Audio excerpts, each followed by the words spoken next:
प्रधानमंत्री नरेंद्र मोदी ने देश के मुख्य युद्धक टैंक अर्जुन मार्क 1A को राष्ट्र को समर्पित किया। तमिलनाडु और केरल के दौरे पर पीएम मोदी ने स्वदेशी अर्जुन मेन बैटल टैंक की चाबी सेना प्रमुख जनरल MM नरवणे को सौंपी। इसके बाद पीएम मोदी ने तमिलनाडु में एक के बाद एक कई विकास परियोजनाओं को हरी झंडी दिखाई। पीएम मोदी ने Chennai metro project phase 1 extension का उद्घाटन भी किया। पीएम मोदी ने तमिलनाडु में योजनाओं की शुरुआत के बाद कहा, आज चेन्नई से हम इंफ्रास्ट्रक्चर प्रोजेक्ट शुरू कर रहे हैं। ये प्रोजेक्ट इनोवेशन और स्वदेशी विकास के प्रतीक हैं।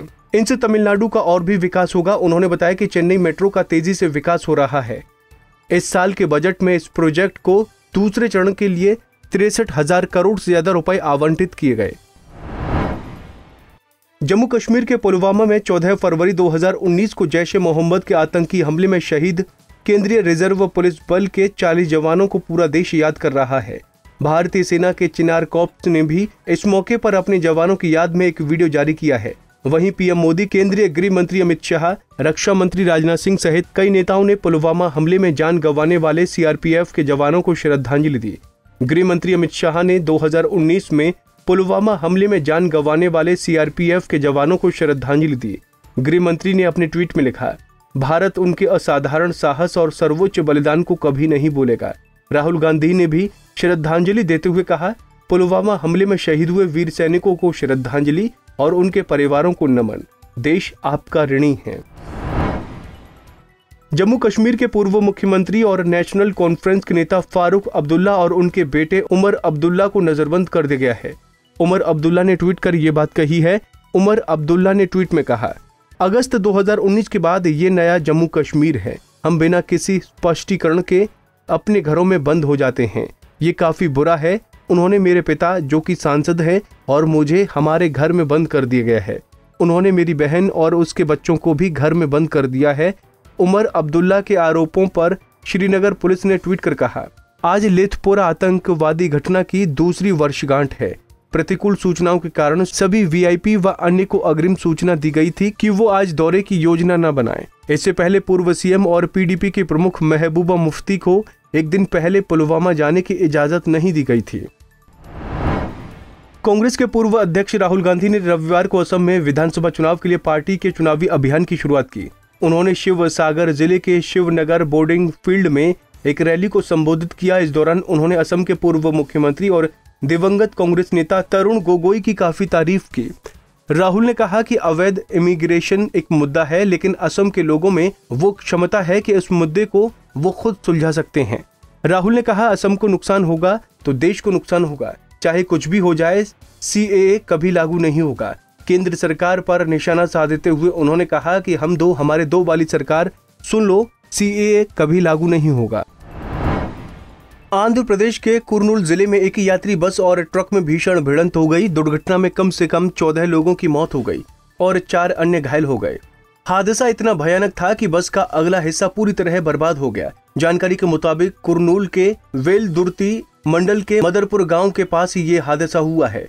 फिलहाल घायलों को जिला के सरकारी अस्पताल में भर्ती कराया गया। सभी पीड़ित चित्तूर जिले के मदनपल्ली के रहने वाले थे। वहीं हादसे पर मुख्यमंत्री YS जगनमोहन रेड्डी ने सड़क दुर्घटना में लोगों की मौत पर गहरा दुख जाहिर किया।